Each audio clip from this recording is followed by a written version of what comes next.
Chapter 7. Wonderful Incarnation. Sai Baba knew all yogic practices. He was well versed in the six processes, including Dhoti and Kandha Yoga. If you thought that Sai Baba was a Hindu, he looked like a Yavan. If you thought him to be a Yavan, he looked like a pious Hindu. No one definitely knew whether he was a Hindu or a Mohammedan. He celebrated the Hindu festival of Ram Navami with all due formalities, and at the same time permitted the Sandal process of the Mohammedans. He encouraged wrestling bouts in this festival. When the Gokul Ashtami came, he got the Gopal Kala ceremony duly performed, and on Eid festivals he allowed the Mohammedans to say their prayers in his masjid. Once, during a Muharram festival, some Mohammedans proposed to construct a tazia or tabut in the masjid, keep it there for some days, and afterwards take it in the procession through village. Sai Baba allowed the keeping of the tabut for 4 days, and on the fifth day got it removed from the masjid without the least compunction. If we say that his ears were pierced. If you think that he was a Hindu, he advocated the practice of circumcision. If you call him Hindu, he always lived in the masjid. If Mohammedan, he had always the dhuni, sacred fire there, and the following things which are contrary to Mohammedan religion: 1. Grinding on the hand mill, blowing off the conch and bells, oblation in the fire, bhajan, giving of food and worship of Baba's feet by means of argya were allowed in this. If you think that he was a Mohammedan, the best of Brahmins and Agnihotris, leaving aside their orthodox ways, fell prostrate at his feet. Those who went to make enquiries about his caste were dumbfounded and been captured by his darshan. So none could definitely decide whether Sai Baba was a Hindu or a Mohammedan. This is no wonder, for he who completely surrenders himself to the Lord by getting rid of his egoism and body consciousness, thus becomes one with him, and has nothing to do with any questions of caste or nationality. Baba saw no difference between any two castes, and even between things. He took meat and fish with fakirs, but did not grumble when dogs touched the dishes with their mouths. Such a unique and wonderful incarnation was Sai Baba. On account of the merits in my past birth, I had the good fortune to sit at his feet and enjoy his blessed company. The joy and delight I derived from there was incomparable. In fact, Sai Baba was pure Anand and consciousness. I cannot sufficiently describe him, his greatness and uniqueness. He who took delight at his feet was established in his own self. Many sannyasis, sadhaks, and all sorts of men aspiring for salvation came to Sai Baba. He always walked, talked, and laughed with them, and always uttered Allah Malik. He never liked discussion or disputation. He has always calm and controlled manner, though irritable at some times. Always preached Vedanta, and nobody knew till the last who was Baba. Princes and poor people were treated alike by him. He knew the inmost secrets of all, and when he gave expression to them, all were surprised. He was the respiratory of knowledge, still he fragged ignorance. He also disliked honor. Such were the characteristics of Sai Baba. Though he had a human body, his deeds testified to his godhood. All people considered him as the god in Shirdi. Behavior of Sai Baba. Ignorant that I am, I cannot describe Baba's miracles. He got almost all the temples in Shirdi repaired. Through Tatya Patil, the temples of Shani, Ganpati, Shankar Parvati, village deity, and Maruti were put in order. His charity was so remarkable. The money he used to collect as dakshina was freely distributed as 20 rupees, 20 to some, and 15 or 50 to others every day. The recipients thought that this was a pure charity money, and Baba wished that it should be usefully employed. People benefited immensely by having Baba's darshan. Some became hale and hearty. Wicked people were turned into good ones. Leprosy was cured in some cases. Many got their desires fulfilled without any medicine being put in the eyes. Some blind men got back their sight, and some lame ones got their limbs.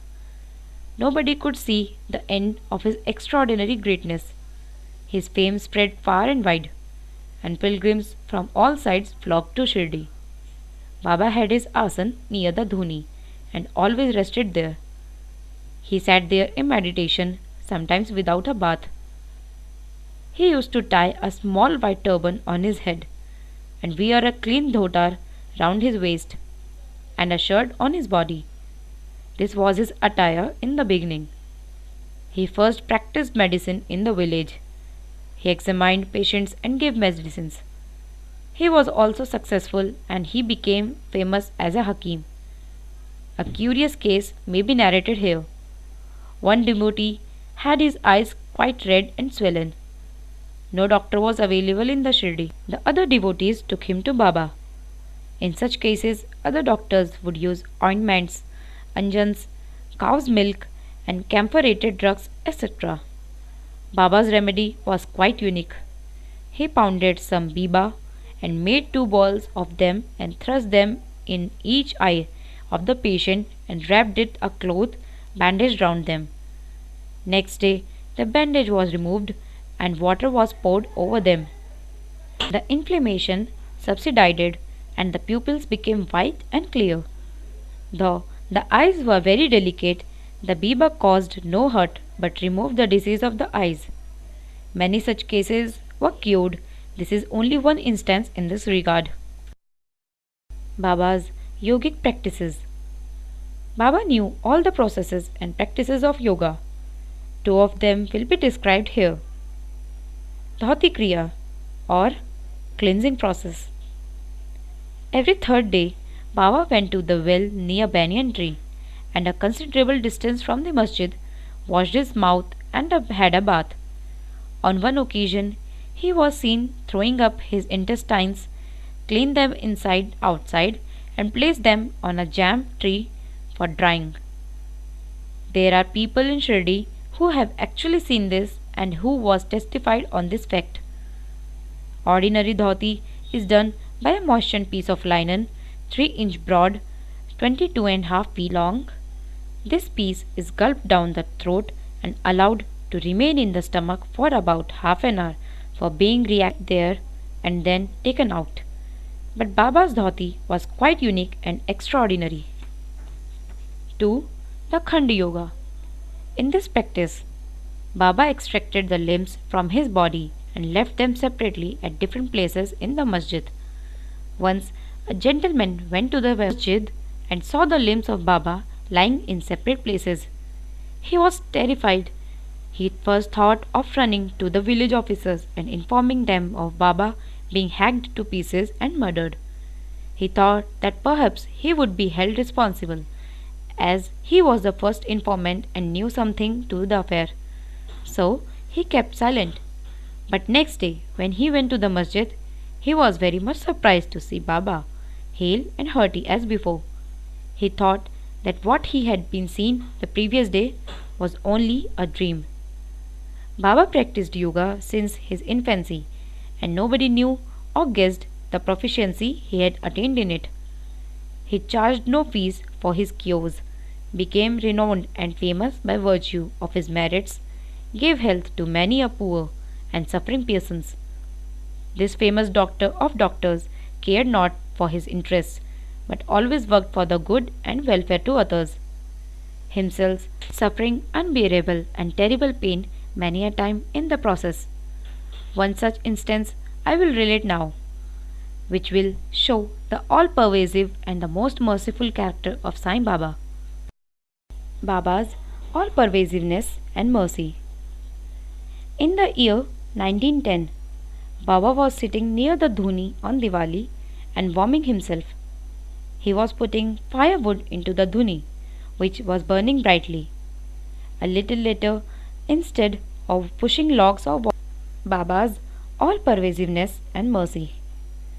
In the year 1910, Baba was sitting near the dhuni on Diwali and warming himself. He was putting firewood into the dhuni, which was burning brightly. A little later, instead of pushing logs of wood, Baba pushed his arm into the dhuni. His arm was crushed and burnt. This was noticed by the errand boy Madhav and also by Madhav Rao Deshpande. They at once ran to Baba and Madhav Rao clasped Baba by his waist from behind and dragged him forcibly backward and asked, Deva, why you done this? Then Baba came to his senses and replied, the wife of a blacksmith at some distant place was working the bellows of a furnace. Her husband called her. Forgetting that her child was on her lap, she got up hastily, and the child slipped into the furnace. I immediately thrust my hand into the furnace and saved the child. I do not mind my arm being burnt, but I am glad that the life of the child is saved. Leper Devotee's Service. On hearing the news of Baba's hand being burnt from Madhav Rao Deshpande, Mr. Nana Saheb Chandorkar, accompanied by the famous doctor Paramanand of Mumbai, with his medical outfit consisting of ointments, lint and bandages, etc., rushed to Shirdi and requested Baba to allow Dr. Paramanand to examine the arm and dress the wound caused by the burn. This was refused. Ever since the burnt arm was dressed by Bhagoji Shinde, a leper devotee. His treatment consisted in massaging the burnt part with ghee and then placing a leaf over it and bandaging it lightly. Mr. Nana Saheb Chandorkar solicited Baba many a time to unfasten the bandages, get the wound examined, dressed and treated by Dr. Paramanand with the object that it may heal fast. Dr. Paramanand himself made similar requests, but Baba postponed it by saying that Allah was his doctor and did not allow his arm to be examined. Dr. Paramanand's medicines were not exposed to the air of Shirdi and they remained intact. But he had the good fortune of getting a darshan of Baba. Bhagoji was allowed to treat the hand daily. After some days, the arm healed and all were happy. Still, we do not know whether any trace of pain was left or not. Every morning, Bhagoji went through this program of untying the bandages, massaging the arm with ghee and tightly bandaging it again. This went on till Sai Baba's Samadhi. Sai Baba, a perfect Siddh, as he was, did not really want this treatment, but out of love for his devotee, he allowed the Upasana service of Bhagoji to go on uninterrupted all along. When Baba started for Lendi, Bhagoji held an umbrella over him and accompanied him. Every morning when Baba sat near the post close to Dhuni, Bhagoji was present and started his service. Bhagoji was a sinner in his last birth. He was suffering from leprosy. His fingers had shrunk. His body was full of pus and smelling badly. Though outwardly he seemed so unfortunate, he was really very lucky and happy, for he was the premier servant of Baba and got the benefit of his company. Master Khaparde's plague case. I shall now relate another instance of Baba's wonderful Leela. Mrs. Khaparde, the wife of Mr. Dada Saheb Khaparde of Amravati, was staying at Shirdi with her young son for some days. One day, the son got high fever, which further developed into bubonic plague. The mother was frightened and felt most uneasy. She thought of leaving the place for Amravati and went near Baba in the evening, when he was coming near the Vada in his evening rounds for asking his permission. She informed him in a terribling tone that her dear son was down with plague. Baba spoke kindly and softly to her, saying that the sky is beset with clouds, but they will melt and pass off and everything will be smooth and clear. So, saying, he lifted up his kafani up to the waist and showed to all present 4 fully developed babus as big as eggs and added, "See how I have to suffer for my devotees. Their difficulties are mine." Saying this unique and extraordinary deed, the people were convinced as to how the saints suffer pains for their devotees. The hearts of the saints is softer than wax, it is soft in and out as butter. They love their devotees without any idea of gain and regard them as their true relatives.